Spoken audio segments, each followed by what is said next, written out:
गांव में एक मंदिर था। मंदिर के पुजारी का नाम था विष्णुदास।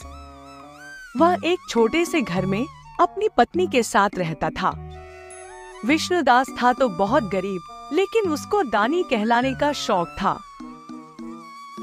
हर रोज वह एक दो अनजाने लोगों को अपने घर खाना खिलाने ले आता, चाहे घर में खाने को पर्याप्त हो या नहीं। दूसरों को खिलाकर खाने को वह अपना धर्म समझता था। उसकी पत्नी राधा को उसकी यह आदत पसंद नहीं थी,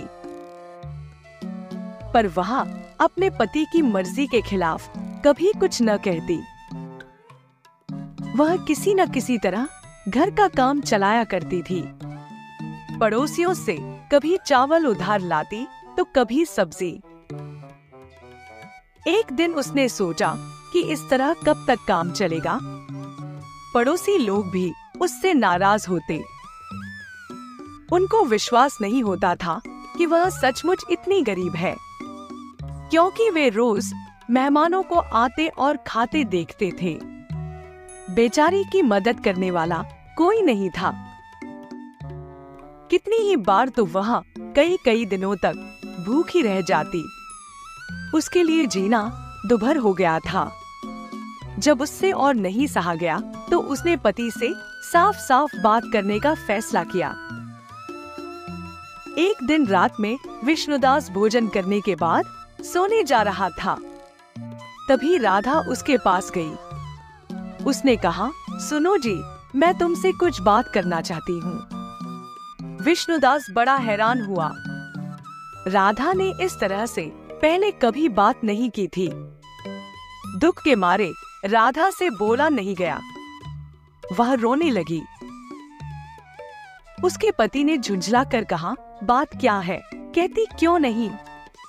आंचल के छोर से आंखें पोंछते हुए राधा ने कहा, आप हर रोज किसी न किसी को ले आते हैं। अपने भोजन में से दूसरों को खिलाना अच्छी बात है, पर आपने कभी यह भी नहीं पूछा कि खाना पूरा भी पड़ेगा या नहीं। हम ठहरे गरीब, जो रूखा सूखा जुटता भी है वह हम दोनों के पेट भरने को काफी नहीं होता। फिर दूसरों के लिए रोज रोज कहाँ से आएगा? मैं अपना हिस्सा उनको खिला देती हूँ और खुद भूखी रह जाती हूँ। मुझसे अब और नहीं सहा जाता। मेरे ऊपर दया करो। अब हर किसी को घर बुलाना बंद कर दो। इतनी कृपा करो। विष्णुदास यह सुनकर दंग रह गया। उसने सोचा, ऐसा कहने की हिम्मत राधा को कैसे हुई? शायद उसे खुद नहीं मालूम कि वह कैसी मूर्खता की बात कह रही है। बाद में पछताएगी। उसने राधा को बुलाकर उसकी पीठ थपथपाई और कहा, रो मत। मैं तुम्हारी मूर्खता के लिए तुम्हें क्षमा करता हूँ। दूसरों के साथ मिल बांट कर खाना अच्छी बात है। तुम जो त्याग करोगी उससे मेरा कल्याण होगा। भगवान पर भरोसा रखो और अपने पति की आज्ञा का पालन करो। यही तुम्हारा धर्म है। यह कहकर वह सो गया और जरा ही देर में खर्राटे भी भरने लगा। पर राधा की आंखें झपकी भी नहीं।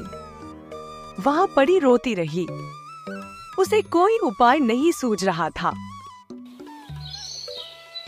पुजारी दूसरे दिन तड़के सुबह उठकर मंदिर चला गया। नित्य की भांति दोपहर को दो अनजाने लोगों के साथ भोजन के लिए पहुंचा। राधा ने उनको द्वार से आते देखा तो घबरा गई। उसने सोचा कि आज फिर उसके भाग्य में भूखा रहना बंधा है। लेकिन अचानक उसको एक उपाय सूझा। विष्णुदास ने मेहमानों से हाथ जोड़कर कहा, आप बैठिए, मैं अभी मुंह हाथ धोकर आता हूँ।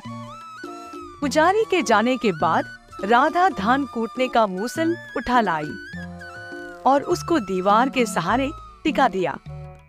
उसके बाद उसने पीतल का दिया जलाकर मूसल के सामने रख दिया। मूसल के चारों ओर 2-4 फूल भी डाल दिए। और उसके सामने हाथ जोड़कर बैठ गई। ऐसी जगह बैठी जहां अतिथि उसको देख सके। अतिथियों ने उसको देखा तो हैरान रह गए। मुसल की पूजा करते उन्होंने आज तक किसी को नहीं देखा था।